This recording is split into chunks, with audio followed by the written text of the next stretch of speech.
Hi, my name is Frank Georgacopoulos, and I'm the chef at both Meli Cafe and Juice Bar and Meli Cafe on Grand. And today we'll be showing you how to make the perfect omelet. You need a nice, good non-stick pan. Now, when I say non-stick, is you see this nice black enamel coating over here. It prevents anything from sticking to the pan. This is very important when making an omelet because you won't need as much fat or oil or whatever your choice of lubrication, I guess, is for the actual omelet itself.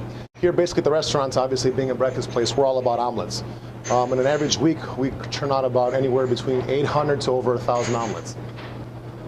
What I usually like to start off with is a little bit of a clarified butter. Basically, what clarified butter is you just take your regular butter, put it over a little bit of heat in a pan, and the milk solids basically separate and start coming to the bottom. That's basically what happens to burn in an omelet and provides that dark color in anything you're doing. We just chopped up a little bit of onion, and you hear that nice hot pan sizzling. And I'm big about layering flavors. Now, next thing you might have is a little green bell pepper. And one major thing to remember when making an omelet, you don't want to overcrowd your pan. When I say overcrowding your pan is you're going to have a small area to work with. The more you fill in there, you're not going to be able to have enough room for egg, and you'll just make a huge mess, which we'll talk about in a little bit.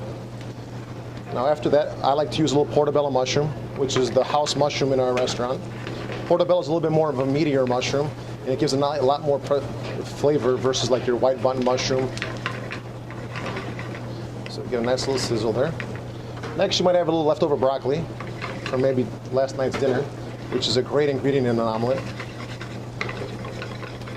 And then basically you might also have a little ham or bacon or even some salami lying around at home.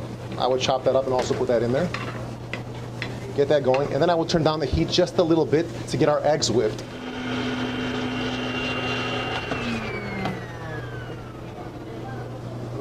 Come back to our omelet. Now, you might not have a spindle mixer at home, so I would just suggest using just a regular old blender. Crack in 3 eggs is what the amount of eggs that we use in our omelets, and whip them for about anywhere between 2 to 2.5 minutes. The importance for whipping is you create a lot more volume, so you get a lot more airier omelet. So these ingredients look about ready, and to this we're going to add the egg. You don't want to go too high, and then get your heat nice and high. And the most important thing to remember is leave it alone. I know this might sound a little bit weird, but for about 10 to 15 seconds, you don't want to disturb it. You want to get that basically natural coagulation of the egg going so it can form a nice, soft, and tender omelet. So if you start shaking it too soon or start using a spatula, whichever you're more comfortable with, it'll start breaking up the egg, and basically you're going to be making scrambled egg instead of an omelet. Okay? So now you'll start seeing it start forming to the sides. Grab your spatula, give it a nice little stir. Here's the importance of that non-stick pan we were talking about. And then you're going to need a nice strong wrist action and keep moving it. Little spillage is okay, don't be scared. You're going to do a little bit of breaking up. Here you might see it might have a tendency to stick on you. I think we'll be okay, but if it happens to do that at home, I will take a little bit of spray away from the flame and give it a little bit of release.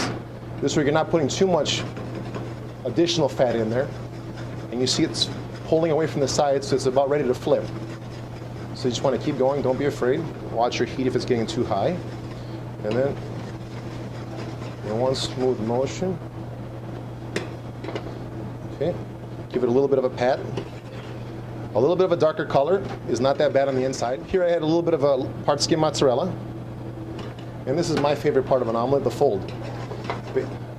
Basically you just take it, keep it moving, and then you do a little bit of it takes a little practice.